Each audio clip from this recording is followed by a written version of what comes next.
Tangshala hasani joto koktoma tang bedekni shepti no khobui dal bidal sanbungno toye kaisa protest rally khlaijaka. Aboni yagula Agartala Rabindra Bhabani biskango koktoma tang bedekni hamkraini bagai dam thamni bagai panda songsajaka. O salni pandao phaimanjaka koktoma tang bedekni borom ganang Adong Subal Kumar De borom ganang Sani Debroy Pranab Sarkarno khobui kubuni koktoma tang bedekni Adong ro. Dam thamromui koktoma tang bedekni dal bidal sanmungni yagulo hasani mantri okra borom ganam Dr. Manik Sahabai Malaika koktoma tang bedekni okra ro. O salni pandao koktoma tang bedekni dal bidal scheme eba manthai soktai rokno tino saklai rijaka borom ganang mojang Pranab Sarkar. Koktoma tang bedekno tebo kraktei kuchugo tisanani bagai yapri naharjaka. Oboni logiwo haste Bidhan Sabhani Deputy Speaker Ram Prasad Palte Tipra Mothani Tiger MLA Hani Shinizagi Ranjit Debarmana Kebengi Kok Shaka. Tayo Khorongni MLA no Kebengjak evidence no tino hakotoni President Prime Minister Tei Union Home Minister Nobo Janok Jagnai Hani Shaimanka. সঠিকভাবে ইয়ে করছেন প্রতিশ্রুতি দিয়েছেন যে উনি দেখবেন খতিয়ে দেখবেন আর কিছু কিছু ব্যাপার যেটা আমাদেরকে সতর্ক থাকতে হবে যে সাংবাদিকের নাম উঠিয়া গিয়া অন্য কোনো কাজ টাজ করে এটা নিয়ে কেসটি ছিলে আমরা যাতে সততার পক্ষেই থাকি আমরা এটা সেই প্রতিশ্রুতি দিচ্ছি এবং উনি যে দাবিগুলি করছে সব কিছু উনি দেখবেন ওখানে যে আলোচনা আমরা যে দাবিগুলি করছি সবগুলি উনি খতিয়ে থাকবেন আমাদের 12টা দাবি আছে সাংবাদিকদের আবাস সংসদ সহ 12টা দাবি আছে এই সবগুলি অনেক খতিয়ে দেখবেন ফলো করেছি। একটা সভা থাকার জন্য মুখ্যমন্ত্রীকে দ্রুত চলে যেতে হয়েছে যতটুকু সময় উনি পেয়েছেন এর মধ্যে উনি আমাদের প্রত্যেকটা দাবি উনি আমাদের অগ্রজ সুবলদা এবং সঞ্জয় কাকু এটা বুঝিয়ে বলেছে প্রণব বলেছে তো এর মধ্যে উনি সবটাই শুনেছেন এবং প্রত্যেকটা দাবি খতিয়ে দেখার প্রতিশ্রুতি দিয়েছেন এবং বলেছেন যে এই দাবিগুলির ন্যায্য এবং যুক্তিযুক্ত ফলে আমরা প্রত্যাশা রাখি যে সজ্জন মুখ্যমন্ত্রী এই দাবিগুলি খতিয়ে দেখবেন এবং আমরা এটাও বলেছি যদি এগুলি সুরাহা না হয় ওনার সামনে আমরা বলেছি তাহলে আমরা রাজ্যপালের কাছে যাব এবং সেখান থেকে প্রধানমন্ত্রী হয়ে রাষ্ট্রপতির কাছে পর্যন্ত যাব এর আগেও আমরা বিভিন্ন অনৈতিক কর্মকাণ্ডের বিরুদ্ধে সক্রিয় হয়ে এই দেশের রাষ্ট্রপতির কাছে সুবলদার নেতৃত্বে প্রণবের নেতৃত্বে ওখানে যাওয়া হয়েছিল এবারও যাওয়া হবে কোনো অসুবিধা নেই উনি বলেছেন ঠিক আছে এইটুকুই কথা হয়েছে কোনো টাইমলাইন বা এরকম কিছু একটা না টাইমলাইন তো এখন যাবে না উনি মানে he was in hurry so he has to leave because he has a programme in Maharani so he had to leave so he left and he has assured us that in a short while he'll sit with us again and we'll discuss over this matter with his colleagues and ultimately we'll give the decisions okay and we shall wait up to then and after that we shall take our action 12টা দাবির মধ্যে আপনাদের মূল দাবিটা কি মূল দাবি প্রত্যেকটি যথেষ্ট গুরুত্বপূর্ণ এবং প্রত্যেকটি মূল দাবি সমাবেশে উপস্থিত সুবল দাস অনেক দাস সহ সঞ্জয় দাস সহ সিনিয়র সংবাদ মাধ্যমের ব্যক্তিত্ব এবং আমার কলিগস যারা রাজ্যের বিভিন্ন প্রান্তে সংবাদ সংগ্রহের কাজ নিষ্ঠা সহকারে করছে আসলে আমি আস্তে আস্তে শুনছিলাম এই মঞ্চে দাঁড়িয়ে কেউ কেউ বলছিলেন শুধু বলছিলেন না আমরা সবাই জানি এই জায়গায় মঞ্চ করে বিভিন্ন সময়ে রাজনৈতিক দলগুলোকে আমরা দেখি সভা সমাবেশ করার জন্য দুর্ভাগ্যের হলেও সত্যি আমরা যারা সংবাদ মাধ্যমে কাজ করি আমাদের এই সমাবেশ করতে হচ্ছে আমাদের এই সমাবেশ করতে হচ্ছে এই কারণে আমরা যারা সংবাদ মাধ্যমের সাথে যুক্ত আমরা মনে করি আমাদের নিরাপত্তা বিঘ্নিত হচ্ছে আমরা মনে করি আমাদের যে দাবি দাবাগুলো আছে দীর্ঘদিন ধরে যেই দাবিগুলো পেন্ডিং পড়ে রয়েছে, তখনো সরকারের দিক থেকে কিছু ইনিশিয়েটিভ নেওয়া হয়, আবার ফাইল চাপা পড়ে যায়। এই ধরনের দাবি দাবাগুলো পূরণ করা এবং সিকিউরিটি, এই বিষয় নিয়েই আমরা আজকে সমবেত হয়েছি।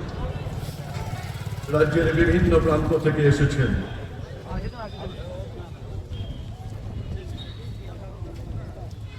আজকে আলোচনা করতে গিয়ে অনেকেই হয়তো আলোচনা করবেন, আমি খুব সংক্ষেপে এর নাটশেল যে কথাটা বলতে চাই। যখন 18 সালে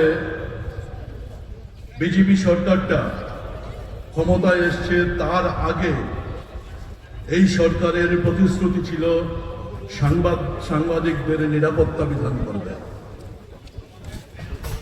সাংবাদিকদের পাশে দাঁড়াবে, সাংবাদিক বান্ধব হবে।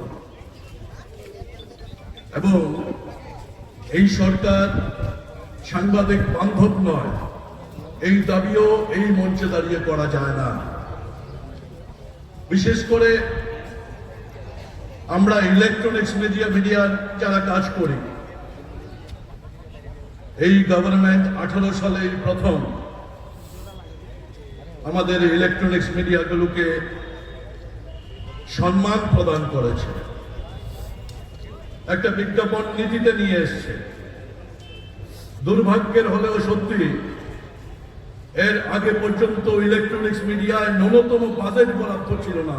যতখানি বাজেট ছিল, সেই বাজেটগুলো 1-2 মিডিয়ার মধ্যেই বণ্টিত হতো, বাকি সাধারণ মিডিয়ার মধ্যে এই বাজেটগুলো বণ্টিত হতো না। প্রথমবার ইলেকট্রনিক্স মিডিয়াকে পলিসির মধ্যে ঢুকিয়েছে বর্তমান গভর্নমেন্ট। বেশ কিছু ভালো কাজ করেছে, স্বীকৃতি প্রদান করেছে সাংবাদিকদের, কিন্তু পাশাপাশি আমি এসেই একটু আগে শুনছিলাম সাংবাদিকরা ক্যামেরা খুলতে পারে না, বহু জায়গায় বিভিন্ন ইস্যুতে হাত খুলে লিখতে পারে না। একাংশের রাজনৈতিক ব্যক্তিত্ব এইরকম একটা পরিস্থিতি নিয়ে দাঁড় করাচ্ছে রাজ্যটাকে। যখন রাজ্যের মুখ্যমন্ত্রী বলছেন আমরা সাংবাদিক বান্ধব, যখন রাজ্যের মুখ্যমন্ত্রী বলছেন সাংবাদিকদের পাশে আছি, তখন একাংশের রাজনৈতিক নেতা তার রক্তচক্ষুর রোশানালে প্রতিনিয়ত পড়তে হচ্ছে আমাদের সাংবাদিকদের। এই জায়গা থেকে বেরোনো দরকার।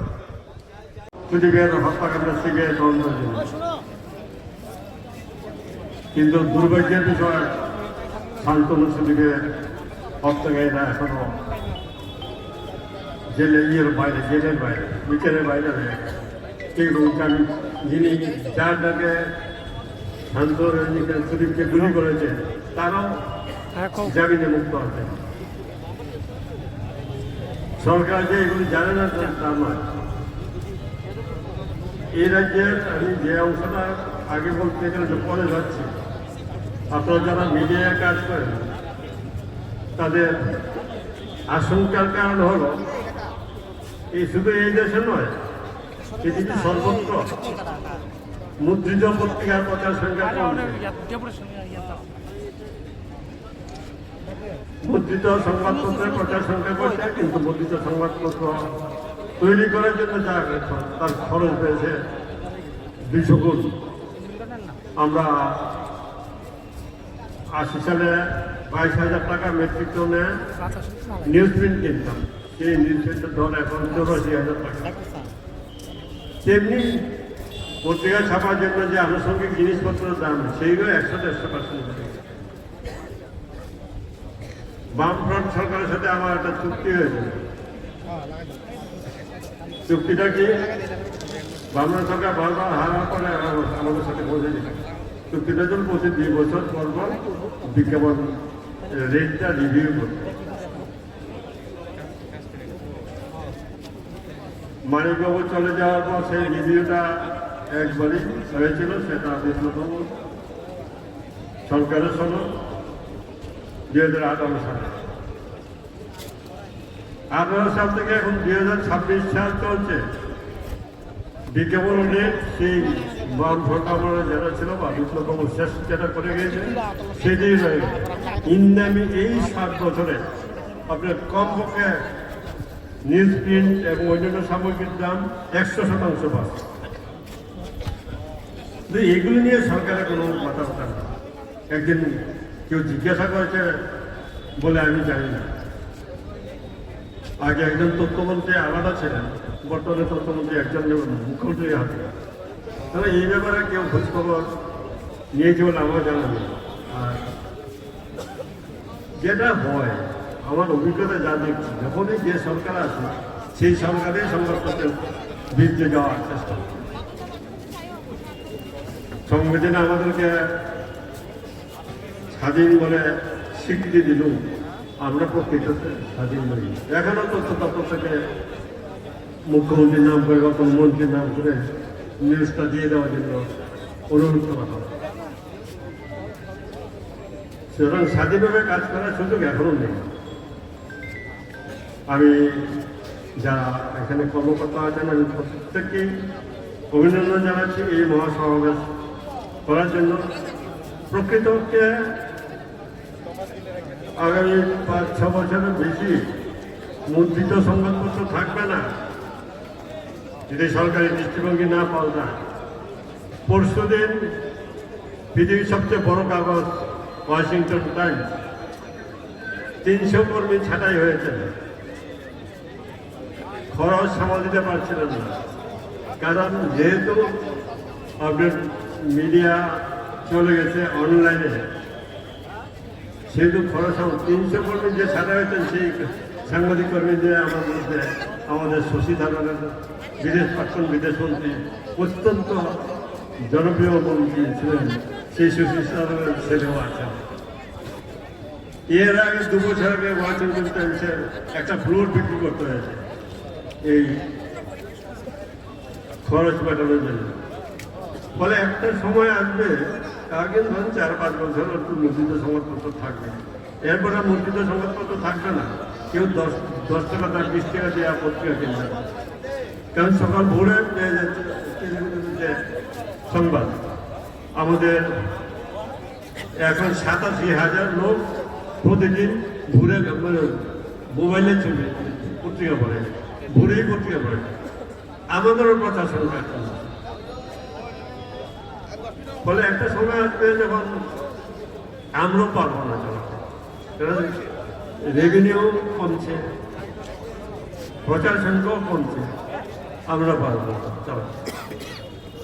যেটা বাধ্য করতে হবে সরকারকে সেটা হলো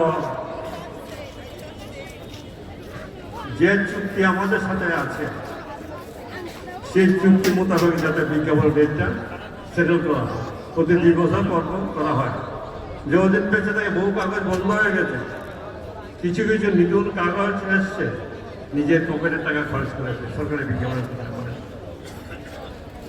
আমার মনে আছে সুভাষ করতে আমলে অনেকগুলি কাগজ বন্ধ হয়ে দেওয়ার উদ্যোগ হয়েছিল। আমি তো আমাদের সাংবাদিক সংঘের সেক্রেটারি, আমি সুভাষ করতে রিকোয়েস্ট করি আমরা 6 মাস প্রতিদিন মুদ্রিত সংবাদপত্রকে ডিসপ্লে বিজ্ঞাপন দেওয়ার ব্যবস্থা করতে পেরেছিলাম। সাপ্তাহিক পত্রিকাগুলো মাসে 4টা, আর দৈনিক পত্রিকাগুলো মাসে 8টা ডিসপ্লে বিজ্ঞাপন। এই চিন্তা ভাবনা যদি না থাকে সরকার বলে, এই রাজ্যে যেহেতু শিল্প কলকারখানা কিছু নেই, আমাদের নির্ভর করতে সরকারি বিজ্ঞাপন বলছে সরকারকে। যিনি অপরাধী হয়ে বিধানসভা বা লোকসভায় আছেন তিনি সেটা বুঝেই আছেন যে আমরা লিখবই। আপনি অন্যায় করলে আপনি আমার মাসতুতো ভাই নন যে আমরা তা চেপে যাব। কেন চেপে যাব? আর আপনার যদি কোনো অভিযোগ থাকে সেটা আমাদের বিরুদ্ধে জানাবেন। ফলে মাননীয় মুখ্যমন্ত্রীর কাছে আমরা চাইব আপনি সারা রাজ্যের সমস্ত সাংবাদিকদের নিরাপত্তা প্রদান করুন। নির্দিষ্ট আইন নিচে বসবাসকারী সাংবাদিকদের নিজ নিজ কর্মস্থলের নিকটবর্তী শহরে নির্দিষ্ট জমি দিতে হবে বিনামূল্যে। দিন রাত্র কাজ করছেন যারা, আমরা সেই সমস্ত নেতা, সেই সমস্ত একটু সহানুভূতিশীল হন, তাদেরকে একটু জমি দিতে হবে। সাংবাদিক কল্যাণ তহবিলে 50 লক্ষ টাকা বরাদ্দ করতে হবে। এর থেকে মেডিকেল এবং সাংবাদিকদের বিভিন্ন অসুবিধা তাদের হাতে যেন কিছু অর্থ তুলে দেওয়া যায়, দুরারোগ্য ব্যাধিতে যাতে আমরা তাদের পাশে দাঁড়াতে পারি, সেটা করতে হবে। স্বীকৃত সংবাদ মাধ্যম সমূহের সংবাদ ভবনে 50% বিদ্যুতে ছাড় দিতে হবে।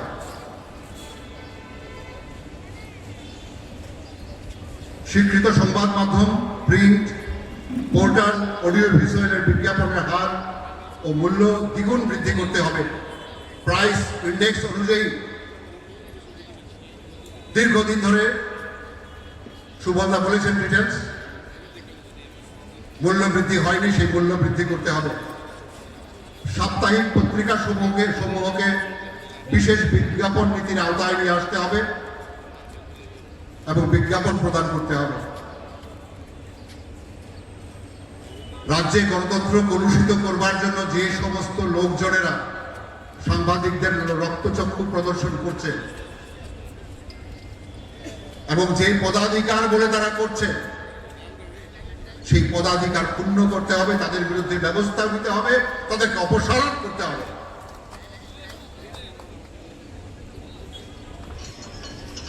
বিভিন্ন অসামাজিক এবং অপরাধমূলক কাজে অভিযুক্ত শাসক দলের 2 বিধায়ক শ্রী রামপ্রসাদ পাল ও শ্রী রঞ্জিত দেববর্মা কমাস ধরে সাংবিধানিক ক্ষমতার জোরে নিজেদের কদর্য অতীত ধামাচাপা দিতে বরিষ্ঠ সাংবাদিক ও সম্পাদকের উপর যে অনৈতিক প্রশাসনিক চাপ সৃষ্টি করে সংবাদ মাধ্যম সরকারকে বেকায়দায় ফেলার চেষ্টা করছে, তাদের বিরুদ্ধে ব্যবস্থা নিতে হবে। মাননীয় মুখ্যমন্ত্রীকে এই কথা বুঝতে হবে। মাননীয় মুখ্যমন্ত্রী ছাড়াও সিনিয়র যারা মন্ত্রী আছেন বা আমাদের সমবয়স্ক যে মন্ত্রীরা আছেন, যারা অত্যন্ত সহৃদয়তার সঙ্গে সংবাদ মাধ্যমের পাশে আছেন, তাদের বুঝতে হবে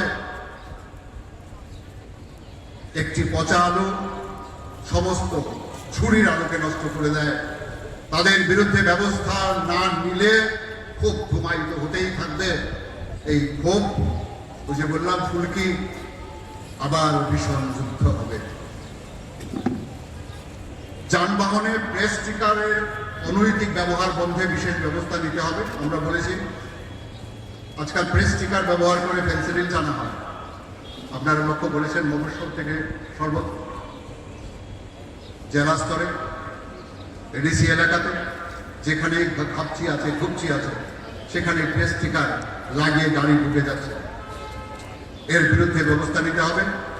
প্রেস স্টিকার সুনির্দিষ্ট করতে হবে, কারা পাবেন কারা পাবেন না। তার জন্য সম্পাদকরা দায়ী থাকবেন। সম্পাদকের সঙ্গে কথা বলে কার পত্রিকায় কতগুলি প্রেস স্টিকার লাগবে সে অনুযায়ী ব্যবস্থা করতে হবে। সমস্ত দায়িত্ব থাকবে সম্পাদকের উপর। রাজ্যে চিরবঞ্চিত আমার বিতরক ভাই যাদের কথা আমি বললাম, দীপক বরজ এবং ননীগোপাল দেবনাথের নেতৃত্বে আমার ভাইরা সামনে বসে আছেন, তাদের জন্য গ্রুপ ইন্স্যুরেন্স চালু করতে হবে এবং সবচেয়ে বড় কথা মাসিক ভাতার ব্যবস্থা করতে হবে। আর কেউ না পাক সংবাদ বিতরকদের মাসিক ভাতা দিতেই হবে। এই দাবিতে আমরা অনড় থাকবো। এই কয়েকটা দাবি নিয়ে আমরা এই মাত্র মাননীয় মুখ্যমন্ত্রীর সঙ্গে দেখা করব, তারপর আগামী দিন রাজ্যপাল মহোদয়ের সঙ্গে দেখা করব, প্রয়োজনে প্রধানমন্ত্রী রাষ্ট্রপতি পর্যন্ত আমরা যাব। এই লড়াই থামবে না। আজকে থেকে যে লড়াইয়ের ফুলকি হাওয়ায় ভাসতে শুরু করেছে, আমি জানি এই ফুলকি একদিন দাবানল হবে। এই সংগ্রাম একদিন তার তরুরূপ ত্যাগ করে মহিরূহে পরিণত হবে। সুবলদাদের হাত ধরে যে সংগ্রাম শুরু হয়েছে, এই সংগ্রামকে পরিণত করবার দায়িত্ব, ম্যাচিওর করবার দায়িত্ব আপনাদের সবার। এর আগে একটাই কথা বলবো, আমার সমস্ত ভাইরা, সাহস হারাবেন না, ধৈর্য হারাবেন না। শয়তানদের চক্রান্তে পড়ে নিজেদের মধ্যে বিভাজন করবেন না। ওরা বিভাজন চায়। প্রণব সরকার তার বক্তব্যে বলেছে আপনারা বিভাজিত হবেন না। আমাদের স্বার্থ একটি জায়গায়, আমরা সাংবাদিক। এই জায়গাটাকে ধরে রাখতে গেলে আমাদের ঐক্যবদ্ধ থাকতেই হবে। এই জায়গাটা মাথায় রাখবেন দয়া করে। সবার কাছে আমার এই আবেদন রইল। তার সঙ্গে আমি শেষ করছি একটি বিখ্যাত শ্লোক দিয়ে, একটি হিন্দু শায়রি। ना तू रुकेगा कभी, ना तू रुकेगा कभी, ना तू मुड़ेगा कभी, ना तू थकेगा कभी। कर शपथ, कर शपथ, कर शपथ। अग्निपथ, अग्निपथ, अग्निपथ। আপনাদের কাছে আবারও আমার কৃতজ্ঞতা জানাই। দাবি দাওয়া নিয়ে অনেকে বলেছেন, এখানে রয়েছে সুবোধ দে মহোদয়, সঞ্জয় পাল মহোদয়, সান্নিধ্য দে মহোদয়ের মতো সাংবাদিকরা, সম্পাদকরা রয়েছেন। তাদেরকে প্রণাম জানিয়ে, শ্রদ্ধা জানিয়ে আমি বক্তব্য শুরু করছি।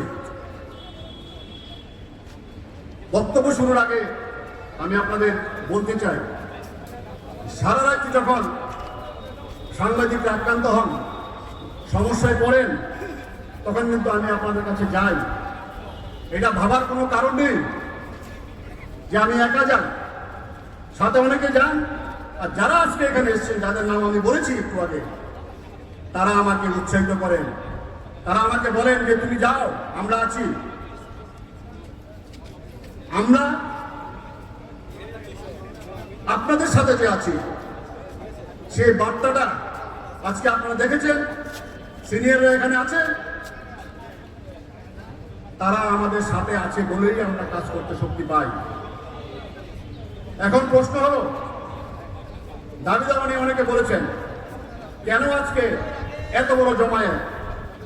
বিগত দিনে যারা সাংবাদিকতা করেন, এখানে সুবোধ দে মহোদয় আছেন,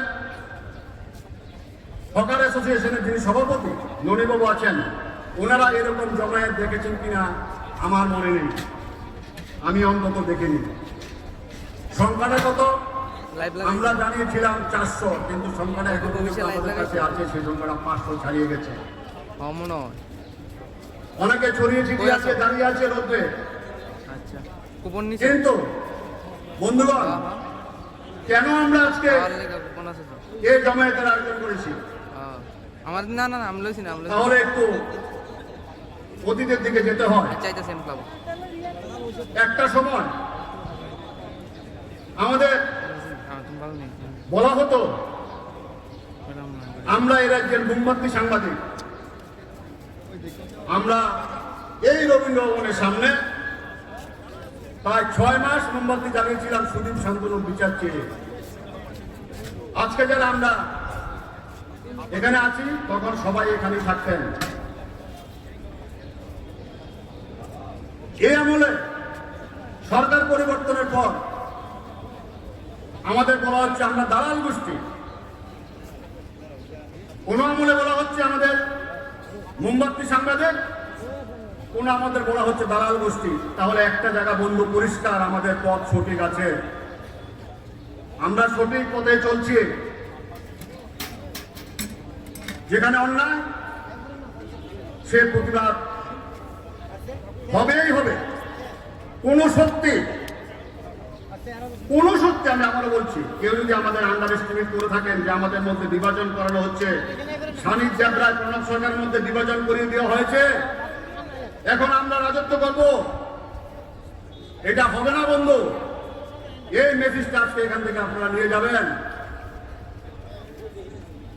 আমাদের মধ্যে বিভাজন করে সাংবাদিকদের দাবিয়ে রাখা যায় না। যদি দাবিয়ে রাখা যেত, তাহলে সাতভুল থেকে, ধর্মনগর, সোনামুড়া, কাঞ্চনপুর থেকে, মোহনপুর থেকে সাংবাদিক আসতে এখানে আসতেন না। আপনারা জানেন, আমি অজিত দিকে বলবো, আক্রমণের কিছু ভিডিও ফুটেজ দেখাবো। কি অপরাধ ছিল আমাদের? স্বামীদার আমি দুইটা খবর করেছিলাম, এর বাইরে কিচ্ছু করেনি, কোনো শব্দ প্রয়োগ করেনি, কারোর সাথে কোনো কথা বলেনি, কোনো জমায়েত করেনি। আমরা এই জমায়েত অনেক আগে করতে পারতাম। আমি যখন জেলা স্তরে যাই, মহকুমা স্তরে যাই, একটা কথা আপনারা বলতে পারবেন না আমি কি আপনাদের কারোর সম্পর্কে কোনো কথা বলি। আমি আপনাদের আক্রান্ত হলে পাশে যাই, থানাতে যাই। কি অপরাধ ছিল আমাদের?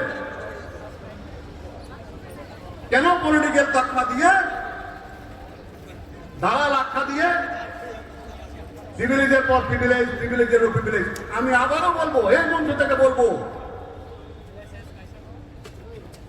আমার বিরুদ্ধে, স্বামীদার বিরুদ্ধে আরো প্রিভিলেজ করুন, যতবারে করুন। এইসব প্রিভিলেজকে আমরা গুরুত্ব দিই না। এটাও একটা প্রিভিলেজ হবে।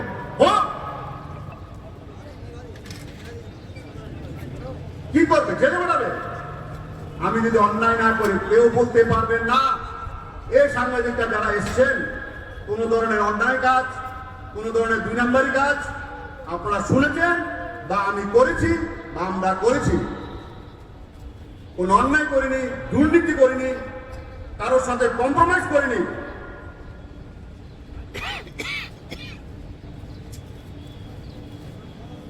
আমি বলবো আপনারা একটু ভিডিওটা দেখুন, কি অপরাধ ছিল আমাদের।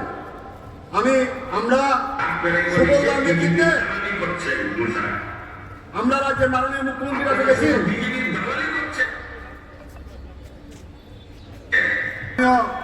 আমাদের অভিভাবক সুবলদের নেতৃত্বে সব সাংবাদিকরা, সম্পাদকরা, সঞ্জয়পাল ছিলেন। আমরা মাননীয় মুখ্যমন্ত্রীর কাছে গিয়েছিলাম, বিচার চেয়েছিলাম। বন্ধুগণ, বিচার আমরা পাইনি আজও। তারপরে কি হয়েছে? তারপরে নোটিশের পর নোটিশ, প্রিভিলেজের পর প্রিভিলেজ। কে বাবুলি দেশি যদি চ্যালেঞ্জ করে এই জমায়েত আমরা যিনি যেখানে বলেন সেখানে করে দেখাতে পারি। কারণ এই শহরের মানুষ, এই রাজ্যের মানুষ আমাদের চেনে, যারা বলে ওদেরকেও চেনে।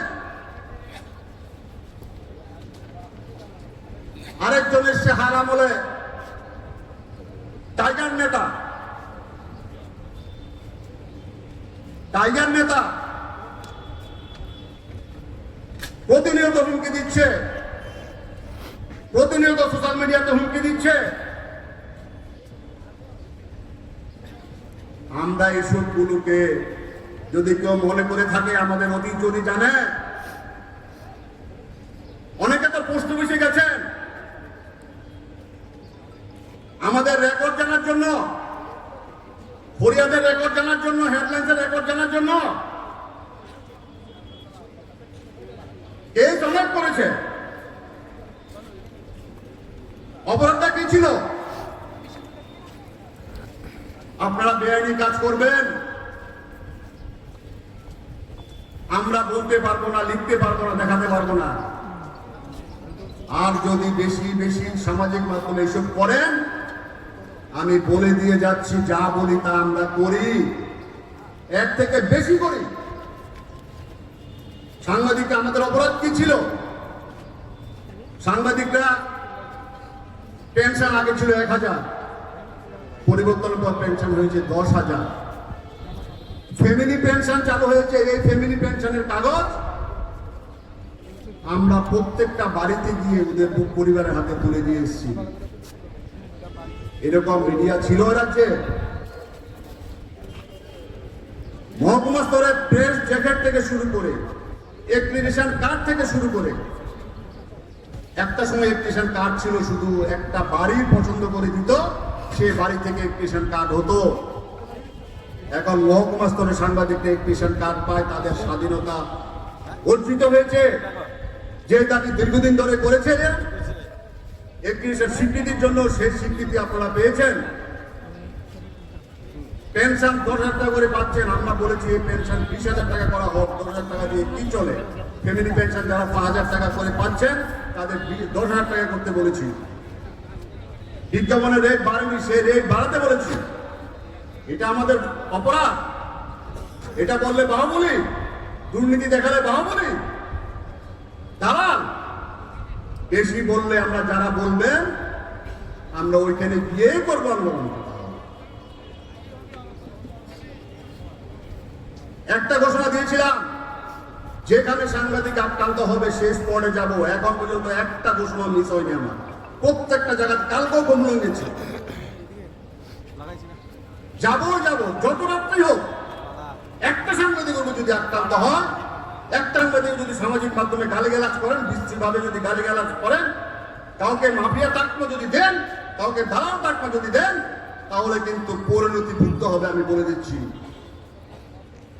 যা খুশি করেন, প্রিভিলেজ করেন, কেস করেন, যা খুশি করেন,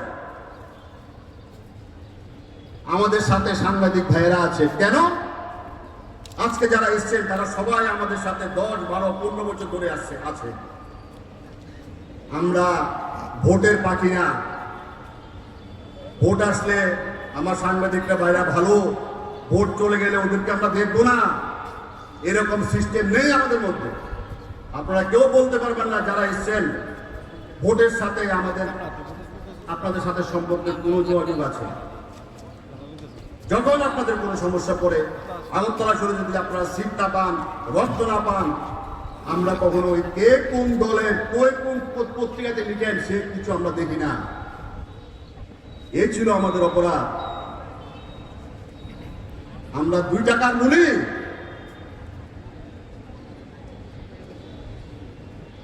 কার সবার অতীত জানি, কার অতীত কি ছিল, এখনো কে কি করছেন।